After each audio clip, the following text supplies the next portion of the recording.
In the world of law enforcement, where the line between right and wrong can sometimes blur, there are moments that stand as a testament to the power of justice. The same happened when Philip Chacon was illegally surrounded by Sheriff James Legion. After the police attempted to speak with Philip Chacon about a stabbing incident that had occurred earlier in the day on March 22, 2020, Philip Chacon of Espanola, New Mexico, barricaded himself in his home that evening. When Mr. Chacon refused to leave quietly, and the Espanola Police Department surrounded the residence. Then, an unexpected event occurred. Rio Arriba Sheriff James Legion showed up at the scene dressed casually, rather than in his normal uniform. He made an effort to get the Espanola City Police to leave the area. That's who you have a warrant for? Right.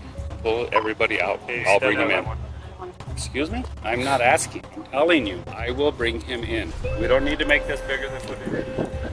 Hey, the sheriff just pulled in, and he's asking us to pull him in, but he's been drinking. I can smell it on him. We're gonna need somebody. Yeah. And we need to pull somebody over here, somebody above me, because he's already pushing his weight around with me. So, okay, we're not pulling back. I'm waiting for. I told Jeremy. Jeremy's calling Command 1 now. But do you smell it, or am I the only one who smells it? Yeah. Please do something about it. Right. After some time, Mr. Chacon finally made the decision to give up and hand himself in to the police. He was arrested by them, but an odd thing happened during the stalemate. Sheriff Luhan admitted to the Espanola police that he had been in the house and had been speaking to Mr. Chacon. He even made an attempt to dissuade the officers from believing Mr. Chacon was present. The Espanola Police Department became suspicious as a result of this peculiar behavior. They ultimately filed charges against Sheriff Luhan as a result, and search warrants were obtained for both his personal and the sheriff's office phones. The Espanola Police Department then attempted to serve the warrants at the Rio Arriba Sheriff's Office on May 14th in the morning. Then, on the morning of May 14th, the Espanola Police Department tried to serve those warrants at the Rio Arriba Sheriff's Office. Thank you. Anderson's here, the sheriff. All right, sure, coming here. On your, do you want... The crucial part is about to begin. The Sheriff Legion has received the search warrants and must immediately comply with the judge's directives. The warrants give the officers the right to search the sheriff's pockets and other areas where they think the phones may be. The twist, though, is this. By handing his colleague, Under Sheriff Martin Trujillo, EO, his phone, the Sheriff Legion attempts to go around the warrants. Hold on to that. Filed today? Posados is not. This for which case? For that one? You got a search warrant on a misdemeanor? Somewhere, yeah. Clovis somewhere. Okay, I have my personal phone and my work phone. Okay, so it's gonna stay there until I get it cleared to my attorney first. Fair enough. To the cops' dismay, the sheriff made it obvious that he would not turn over the phones until he had spoken with his attorney. The 5th and 14th Amendments guarantee everyone the right to due process, but they do not apply when someone questions the legality of a search warrant as it is being executed. A person must dispute a search warrant in court, not on the street if they wish to do so. The Espanola police surprised everyone by allowing the sheriff to freely phone his attorney and wander about the office after serving the warrants.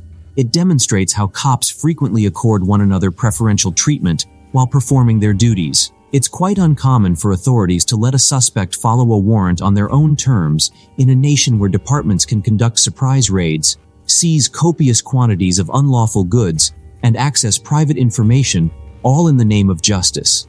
Number 1, here for the original. It doesn't have the case number on here for the original. That's a PD case number. It doesn't have a magistrate or district case. This is in district court too, and this is a magistrate warrant. It's a magistrate warrant. You understand that this case is in district court, right? Did you get a district court judge to approve it? District court judges don't do search warrants anymore. They just don't. They put them all down to magistrate. Did you know that? I didn't know that. They just don't do them. Okay. In the 1971 Supreme Court case Coolidge v. Hampshire, the court ruled that a warrant must be granted by a fair and impartial judge who can determine whether there is sufficient evidence to justify it. The judge's impartiality is more important than whether the warrant was signed by a circuit judge or a magistrate. Law enforcement officials must demonstrate that they have a valid suspicion that a search is required in order to get a warrant. They must submit sworn declarations and offer thorough descriptions of the locations they intend to search and the items they intend to remove.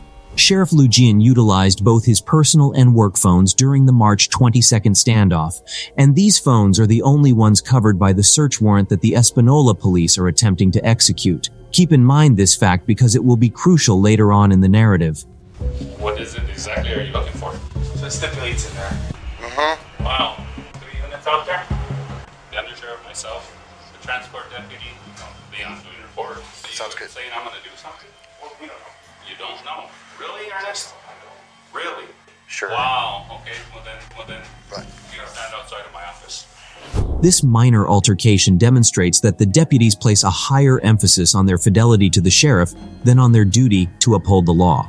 The Espanola police carried out their duty and gave the sheriff a legitimate search warrant.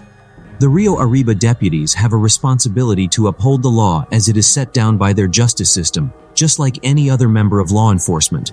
However, their disregard for the search warrant raises major questions about their department's ability. It also underlines how drastically different the ethical standards demanded of law enforcement as a whole are from their capacity to carry out their duties within the bounds of the law. I know you guys are just doing your job, but I don't want you guys in the middle of this. All we need are the phones, that's it. Can I see them at least so I can give you that professional courtesy? I think it can have you guys leave. I can more of a show that nothing just happened. Well, I'm not the one making the show. I had only sent these guys in here. You know, I just, again, we want the phone. That's fine. You're probably going to get the phone, but wait till. Well, as you know, Under Sheriff, it's not probably. There's a court order. You know, I don't want to, I really don't. I don't want to have to put anybody in cuffs. I don't. But if that's what I have to do, then I don't want to do that. And you're saying Him. Oh, All right. I have the copy of the search warrant. So for you guys here. I gave him copies. where are they? What's that? The warrants? You asked for them? No, he gave them to me. You have your search warrant says to search me for personal phones? He has the phone. He already told me he has the phone. Okay. That's not what the search warrant says, does it? Okay, so you want us to lock down the sheriff's office? Go ahead and call them back. You're gonna stay out here, sir. Under Sheriff, you can go through the court system. We are. We're gonna lock down this building until he gives me those phones. Yes, that's what the DA's office. You can call her. Andrea Reed. You want her number? He's going out. Sheriff, it would just be so much easier if you just give us these phones. I don't have the phones, do I? Well, no, but I saw you give them to your undersheriff who has them in his pocket. So just the knowledge. This is all harassment and retaliation because I told the city council that you shouldn't be the chief. That's what it is. Think whatever you want. I don't think, I know. Okay. That's exactly what it is. Go ahead and give it to us. These phones are not to be gone through until you have a warrant for the content. You only have a warrant for the phones, You're not the absolutely right. content. You're absolutely right. And good luck, and you better not come through a magistrate. You better go through a district. After getting hold of the phones, the Espanola officers left the scene without any trouble. They later obtained a search warrant for the phone contents and found out that Sheriff Luhan didn't hand over the correct phone as required. The search warrant specifically mentioned the phone he used to talk to Mr. Chacon, but neither of the phones he gave the officers matched the one from March 22nd. Realizing that the sheriff didn't follow the terms of the search warrant, an arrest warrant was issued, and on May 21st, the Espanola Police Department arrested Sheriff Luhan at his office. During the arrest, the sheriff ended up with an additional charge of resisting arrest on top of the other charges he was already facing. The blind loyalty of the deputies highlights the problematic dynamic seen in certain police departments across the country, where officers prioritize their department's interests over enforcing the law properly, which is a danger to their communities. If the sheriff's actions indicate his guilt, there's no doubt he'll be prosecuted for his crimes.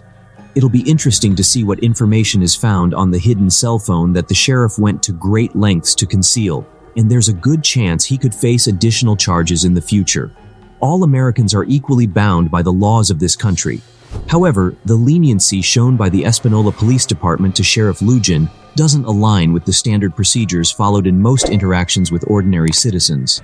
Please remember to like, comment, and subscribe to our channel. Thank you for watching.